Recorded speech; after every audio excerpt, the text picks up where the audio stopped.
Right, we're on Beech Lane in Gloucestershire.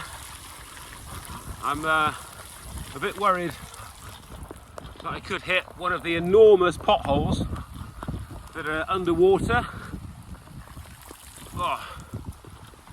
or one of the great big lumps of stone that you can see that are where the tarmac used to be. There are craters underneath this water.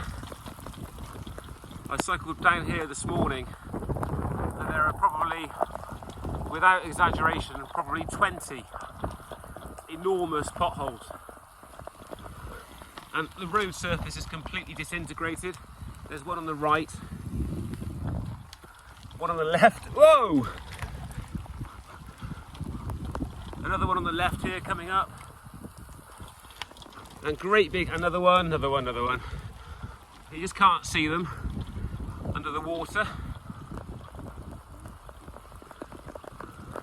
There's a few more up here. And the point really for me is that Gloucestershire Council have paid a contractor to repair these.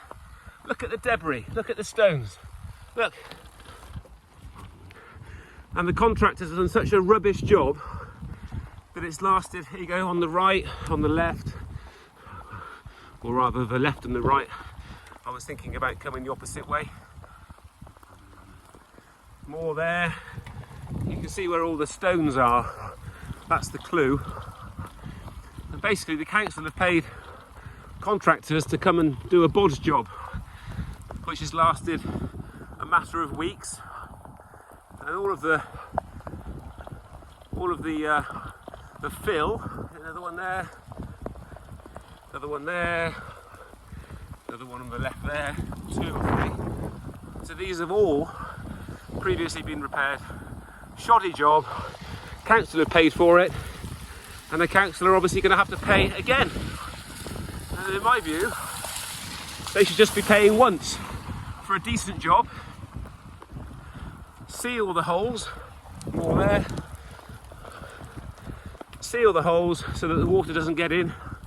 You know, we're obviously on a hill, so the water runs down. So when they repair the holes, it needs to be fit for purpose. You know, if you seal the hole, the water won't run in, and then the frost won't get into it and break it all up. It's not rocket science.